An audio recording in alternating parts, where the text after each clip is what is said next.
Hey guys, it's me again, it's Lisa. I'm here with a quite different video than my last videos. I'm here with a Filofax video. In the last couple of months, I got really into Filofaxing and into the Filofax community on YouTube.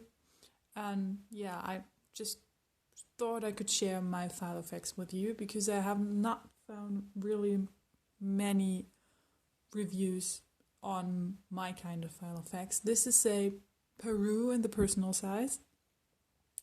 It's part of the collection this year, I guess. It's a little different. It's got this Peruvian pattern um, on the front and all over the back, and it closes with this magnetic clasp. I've already set it up, as I said. I used it already, and yeah, I haven't seen many videos about it, so I thought I'd share what I think about it.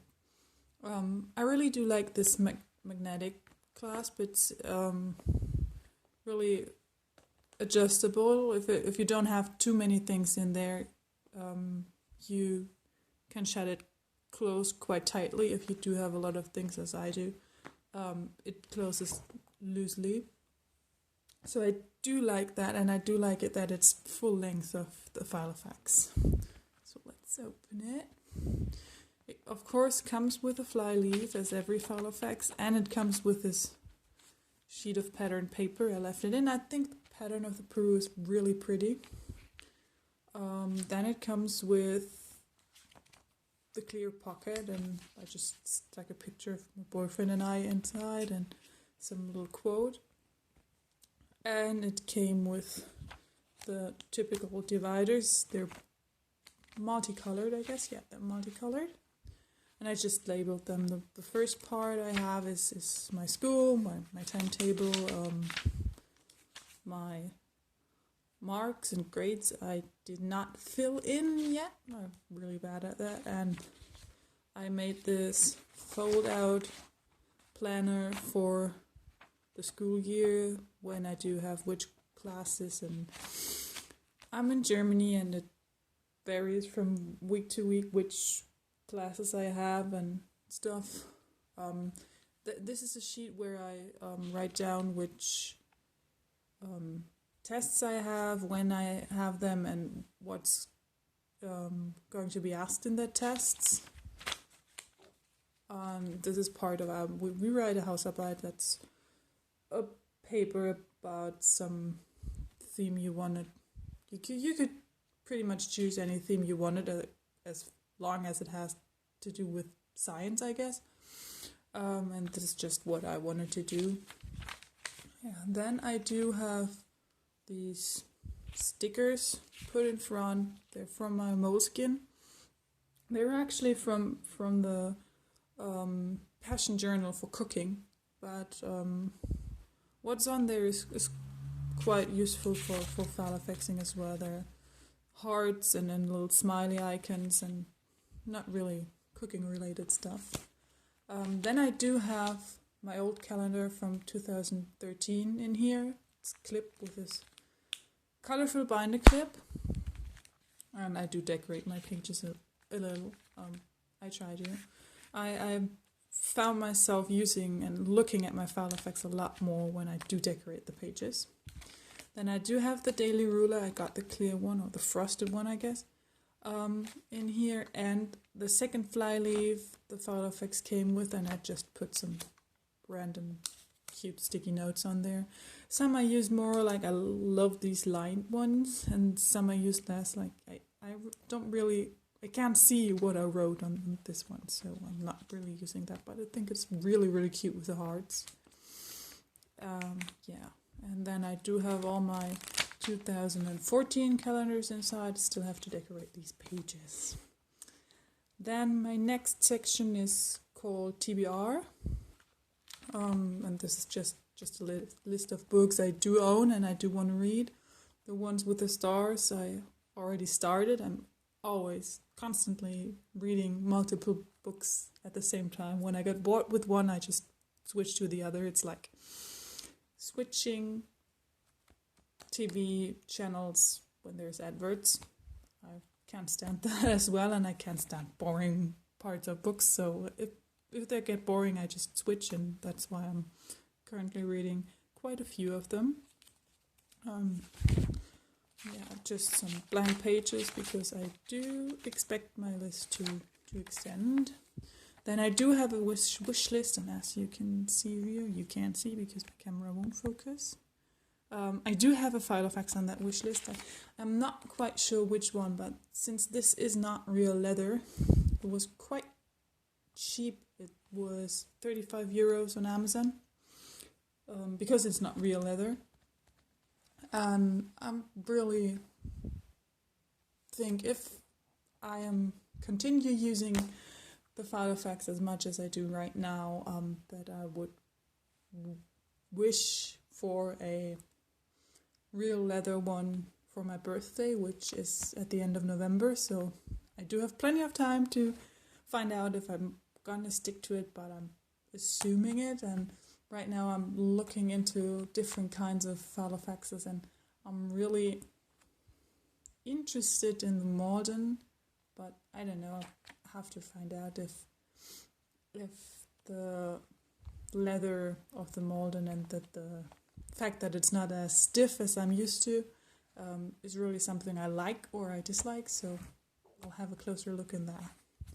Then there's just blank pages that came with it.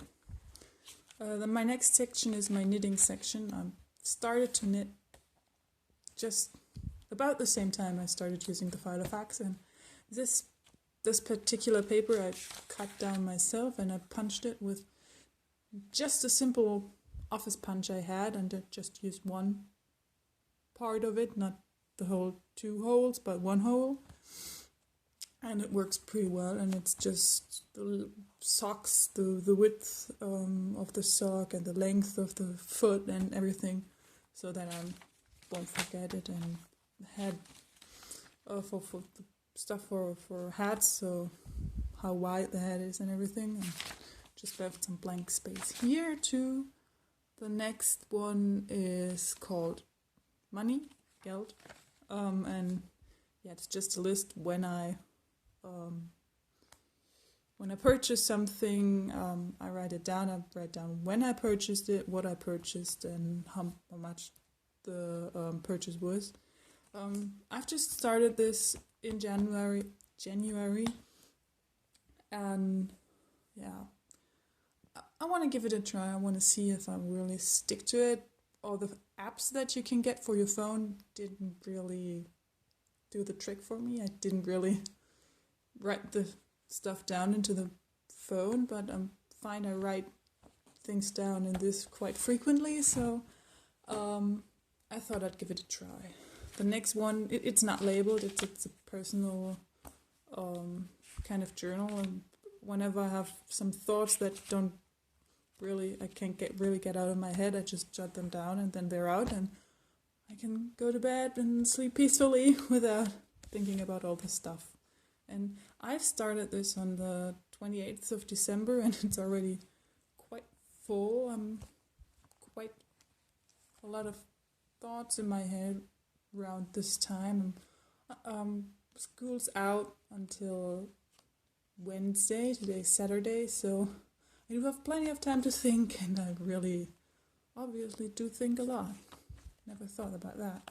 I always clip the previous days with another binder clip, and to get to the actual page I made my own bookmark. I just used some scrapbook paper. It's actually an N6x6 paper pad, and I cut it down. I didn't need to have the marker go all the way down to the page end. I think it's fine this way. I just wanted to stick out at the top, so it doesn't matter if it's a little shorter to me. And yeah, that's the actual page I am on that day. And a lot of blank paper. And then here I made my own dividers because I didn't have enough dividers, and this is made from the same 6x6 paper pad. Again, I didn't mind that it didn't cover the whole length of the normal pages because it's just the divider, and as long as it's dividing, everything's fine. And I do have my paper clip here because these are sections I do not use that frequently, and I do put my pen inside of the paper clip, and I'm going to show you why in just a second. So this is the to-do list the Filofax came with, and as I told you, I'm off school right now, so I'm not really using to-do sheets a lot because I'm not doing anything particularly interesting. So I just clipped it together, and the next one is again a tab I made myself, and it's addresses. And to be able to clip those two parts together, I actually put the sheet where the addresses I have on. This is just family living further away. In the very back, and then on behind the next divider, it's called timer. I did draw out some spiral dexes. I do not have a printer right now, so I did have to draw them myself, and it's really a pain in the ass, so I didn't do it quite a lot. I just had 2 pages up. But as I said, I'm off school right now. I do not have any appointments or something, so I didn't use them yet. On to the pen loop. As you probably can see here, the pen loop is ridiculous. I don't understand what they wanted, why they did this pen loop the way they did. It's really weird. Instead of going outwards, the loop was going inwards. And so if I would have stuck a pen in there, let me show you. So the pen would have been stuck in there like this. And if you close it up, you would see that the pen is actually getting into the paper and messing up the papers and everything. So it was ridiculous. And even without a pen, the loop really did, now you can see it, the loop really did affect the papers, and I just hated it. It drove me crazy. So I just cut it. It's not the most prettiest. I think I can get off the sewing. I will try at some point, but for now I just cut it. And I don't know what they thought when they did this pen loop the way they did, because they could have easily just placed it the other way around so that the pen would not have been stuck here, but it would stick here like it did when I'm sticking it to my binder clip, and it would be perfectly fine. There wouldn't be any trouble. I don't know what they thought when they did that. But that's the main thing I found out browsing the internet, looking up this particular calendar, and most of the reviews on YouTube I've just found one, but the other ones in written form, most of them said the pen loop was hilarious, and most of them actually did cut the pen loop. So well, it works with the binder clip perfectly fine, and I just clip it to my pages. Let me see if I can do that one-handed. So I just clip it to my pages. Really sorry. Like this. Like this. And then I stick my pen inside there like that. And that's the whole trick, and it works, and it's perfectly fine and everything. So that's how I use my Peru personal Filofax. Of course now it does not shut because I'm doing it one-handed, and I didn't close the binder clip. Of course it's not shutting if you don't close the binder clip. So, another overview of it. It's really, I think it's a perfect Filofax for beginners because it's just not that expensive. It's really, 35 euros is not that bad. I think it's about $40. I don't know the actual cost of changing the money, but it's really not that bad, and it's nice quality. It's sturdy, and the only thing that's bugging me is this freaking pen loop. And probably a little bit bigger rings, as it's always the issue with Filofaxers is I would love to have some bigger rings. But I'm planning on journaling in here just the current month and just transferring the month before into some archive. I'm not sure what I'm doing for that. But yeah, so that's my personal Peru Filofax. The second YouTube video made about a Peru ever, yay! Or at least I didn't find anyone else who did one except for this one lady. And yeah, see you next time. Bye.